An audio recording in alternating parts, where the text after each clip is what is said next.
I'm Arthur Brooks, a professor at Harvard University and the happiness columnist at The Atlantic. I'm here today to answer your questions on Twitter.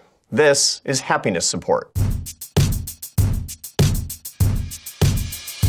First up, at Simpy Samantha, who just found out that the key to happiness is a good sleep schedule. Who knew? Well, the secret to happiness is not lots of sleep or even a good sleep schedule. One of the funny things about diet, nutrition, exercise, sleep, they don't actually bring happiness, but they do lower unhappiness, which can be your problem. Now, it sounds like I'm splitting hairs, right? Most people think that unhappiness is the opposite of happiness. It's not. They're actually processed in different hemispheres of the brain. Happiness on one side, unhappiness on the other. The right side is negative basic emotions. And the way that we know this is because the left side of the face, which is controlled by the right side of the brain, is more active when we're feeling negative emotions. So, Simpy Samantha, my guess is that, you've got some unhappiness in your life, and look, we all do. Some of us have higher negative feeling levels than others. If you've got that and you want some relief, that's what's gonna bring it. So it won't make you happier. It's not the secret of happiness, but it sure is good for having less unhappiness. Have a good night's sleep. Queen of Fire, 85. Does anyone ever experience depression or uncertainty after achieving a goal? Oh, yes. Yes, they do. This is the real riddle of happiness. This is the satisfaction dilemma in a nutshell. Yeah, if I get that watch, I'm going to love it forever. I get that car, I get that house, I get that relationship, I get that job, that money, that fill in the blank. It's going to be so great. And it is, for a minute. Now, there's neurophysiology behind this, too. There's a neuromodulator in the brain called dopamine. And you want it, you work for it, you're going to get it. Dopamine, dopamine, dopamine, you got it. I guess I need to start again. Here's just a little tiny way to think about how to solve that problem. You, I, everybody, Mother Nature teaches us that to get satisfaction and keep it, you need to have more. That's the wrong model. Your real satisfaction is all the things you have divided by all the things that you want. Now, you can try to increase your satisfaction permanently by having more, or you can work on the denominator of haves divided by wants. You can work on wanting less. That turns out to be the right formula. Shake it off, or shake it off. Shake it off, I got it. Shake it off asks, how do I practice gratitude when all I feel is sadness, frustration, and confusion? Back to your question. How do I feel gratitude? You decide to be grateful is the bottom line. The brain kind of is in three parts. It's not exactly this way, but just for reference, there's the ancient part that has all your motor functions and breathing and brainstem and spinal column. Then you got the middle part, your limbic system, that takes signals from the outside world and takes a kind of machine language and turns it into feelings that happen to you. And then from there, it delivers those signals into the neocortex of the brain, the wrinkly part on the outside of your brain, the most evolved and amazingly human of which is the prefrontal cortex, a bumper of brain tissue right behind your forehead. And it gets these emotions and you decide what they mean and what you're supposed to do. Now, a lot of people go through life in just kind of a limbic state, being delivered emotions. And if you're sort of a limbic person, feeling like you're managed by these things, kind of hoping for the best, then your limbic system is in charge. But that's not your only option. You can be in charge yourself. But what you have to do is to experience your emotions in the prefrontal cortex of your brain. And it's a very simple process if you put your mind to it. It's called metacognition.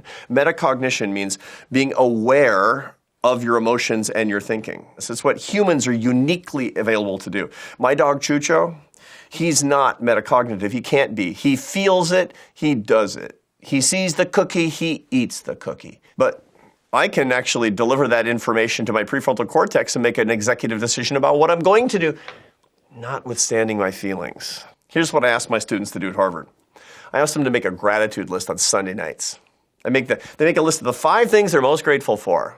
Then every night during the rest of the week, take 5 minutes and look at your gratitude list. Sundays, update your list. In 10 weeks, you're going to be between 15 and 25% happier because you decided to be grateful. You managed your emotions so they didn't manage you. And if you do that, it's a game changer. Being in charge, you're never going to be the same. Hayes1136, Pretty Rabbit. As I lay here, I wonder what is the true meaning of happiness. Happiness is actually a combination of 3 identifiable things that we all need and we all want in both balance and abundance. These are the macronutrients of happiness. Your Thanksgiving dinner is protein, carbohydrates, and fat. Well, your happiness is enjoyment, satisfaction, and purpose. Enjoyment is not just pleasure, it's pleasure with consciousness. It's using your prefrontal cortex. Satisfaction is the joy that you get from a job well done. It's your reward for striving, for working, for even suffering. Purpose, what's that? Well, that's really a question of finding coherence in your life, finding goals in your life, finding significance in your life. If you have those three things, you have happiness. George Stiles asks, is happiness connected to having a purpose?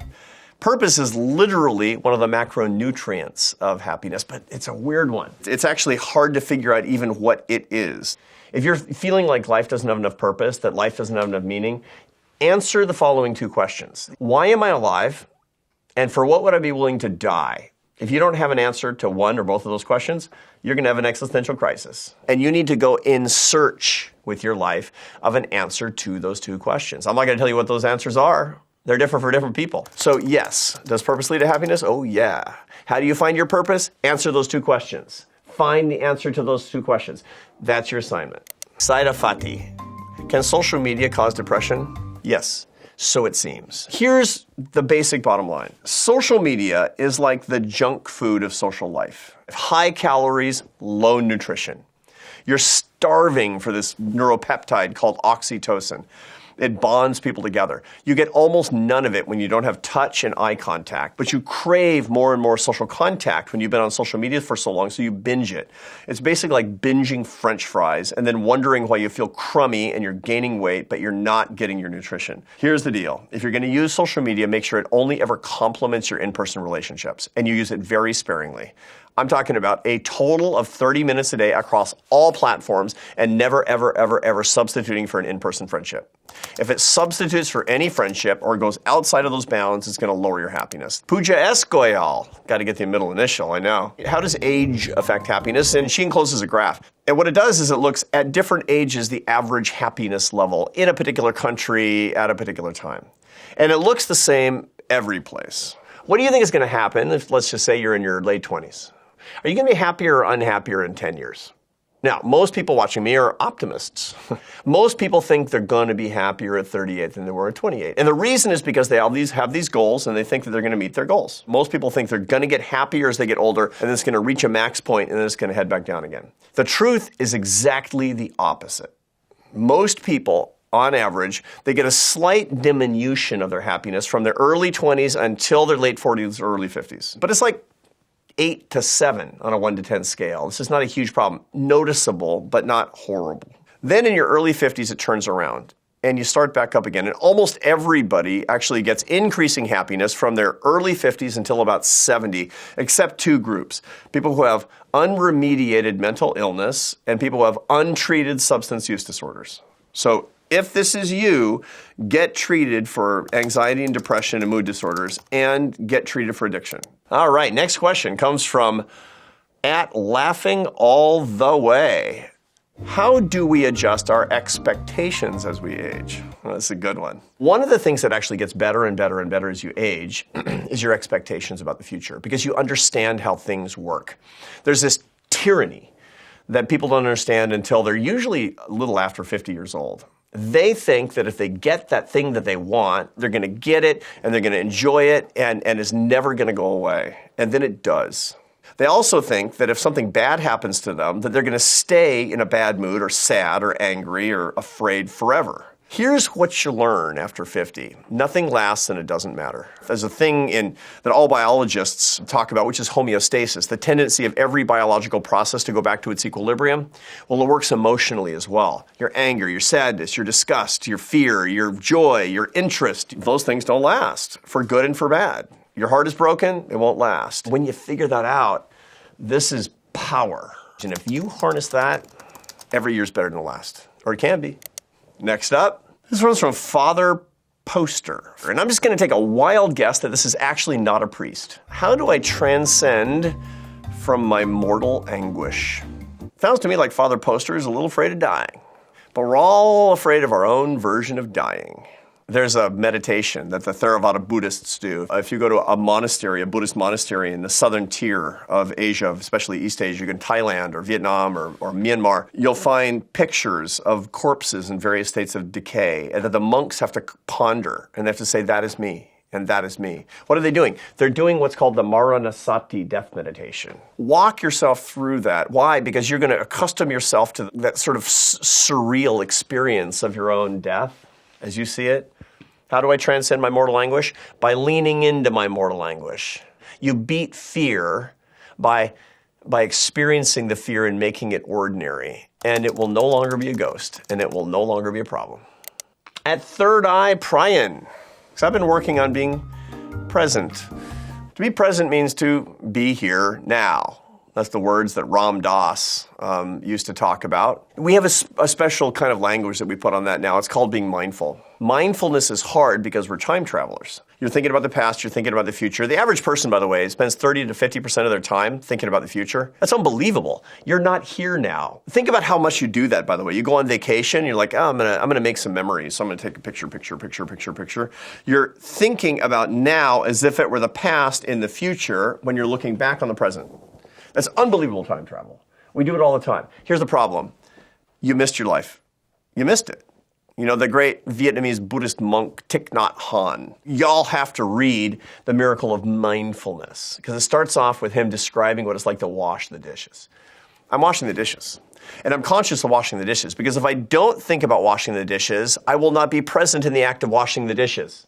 That means working on being a mindful person. Maybe it's with meditation, maybe it's with prayer, maybe it's with therapy, and sitting with your hands folded on your lap, looking out the window of the train, saying, I am sitting on the train right now because I don't want to miss my life. Finally, Shamari_AAA wants to know the definition of wisdom. Psychometricians, those who study different forms of intelligence, find that we have a thing called fluid intelligence early on. In our 20s and 30s, the ability to focus, to innovate, to solve problems, to think quickly. People tend to peak in knowledge professions at their ability to solve problems, to innovate, to focus, working memory, in their late 30s. But there's another curve behind it called crystallized intelligence, which increases through your 40s and 50s and 60s and stays high in your 70s and 80s. It's the wisdom curve. The essence of wisdom is teaching, is mentoring, it's leading teams, it's recognizing patterns, it's understanding what things really mean and using that information in service of other people. And it gets better, and if you choose to cultivate it, it can make your life as happy as it could possibly be as you get older. That's not only the consolation of age, that's the promise of wisdom. Well, it looks like that's all we've got for today. Those are your questions. I hope you've learned a lot from this time. I hope you've enjoyed it. I hope you're a little bit happier, but here's the key thing. If you really want to lock it in, here's the secret. You got to think about it, and you got to adopt new habits in your life, and most of all, here's the most important part, you got to share it. Go share it, then you'll never lose it. Thanks for taking some time with me today.